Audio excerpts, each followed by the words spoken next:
Mr. Chairman, thanks to Khaled Kiari for his briefing.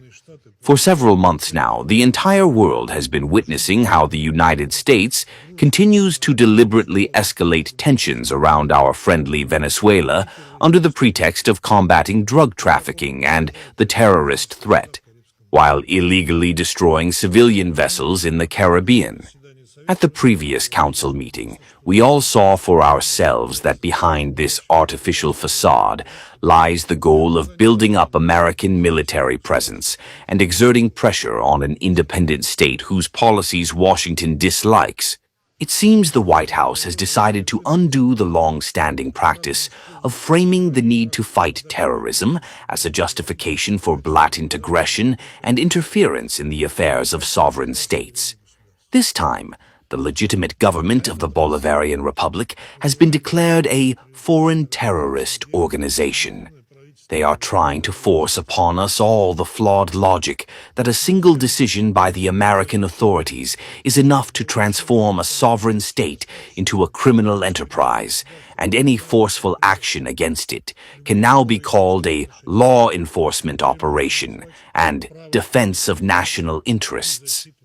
We see no point in delving into the absurdity of America's pseudo-legal ploys. They are so untenable and not even remotely consistent with international law, especially since Washington itself has frankly admitted everything. The U.S. President's statement of December 16th requires no further interpretation. It is a direct claim to the natural resources and mineral wealth of another state, and an open, if not bravura, application of military, political, and economic pressure with the goal of changing an undesirable regime. The U.S. is already backing up these positions with acts of outright piracy aimed at seizing sovereign natural resources, as we have all seen over the past week. We strongly condemn the seizure of oil tankers by the U.S. military and the de facto naval blockade of Venezuela. The U.S. actions violate all key norms of international law, including the UN Convention on the Law of the Sea, Security Council resolutions, and the UN Charter itself. Colleagues, the U.S.-imposed illegal blockade of Venezuela's coastline is a genuine act of aggression. Washington's responsibility for the catastrophic consequences of such arrogant behavior for the residents of the blockaded country is also clear. Unfortunately, there is every reason to believe that the U.S. actions against Venezuela are not a one-off. This ongoing intervention could become a template for future military action against Latin American states in accordance with the so-called Trump Amendment to the Monroe Doctrine, enshrined in the recently published U.S. National Security Strategy.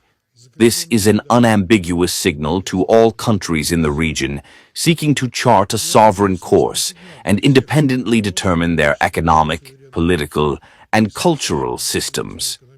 Washington is prepared to respect your independence and consider your interests only if you are willing to align with U.S. interests and pursue a course that benefits them.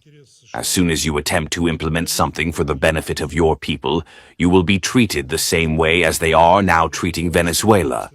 So ask not for whom the bell tolls, it tolls for you. We reaffirm our solidarity with the Venezuelan people in the face of the trials they are experiencing, and our support for the policies of the Maduro government aimed at protecting the national interests and sovereignty of their homeland. We are convinced that all those for whom international law is not an empty phrase are obligated to stand with Venezuela.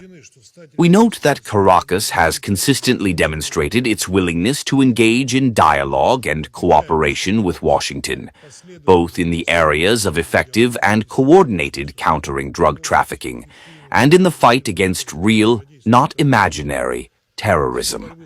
As far as we can tell, all countries in the region support peaceful means of resolving differences and multilateral cooperation in these areas.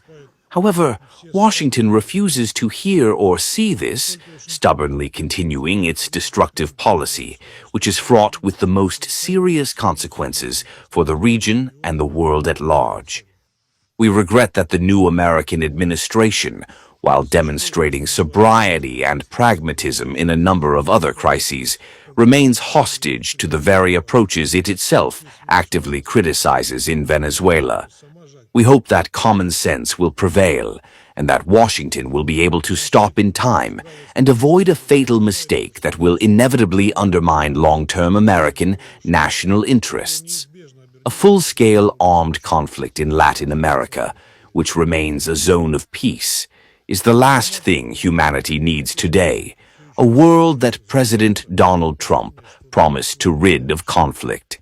Unfortunately, the situation is not improving, and the United States, alas, continues to sow chaos in the Western Hemisphere, largely nullifying the positive impact of the new American leader's actions and initiatives, and calling into question his true intentions in the global context.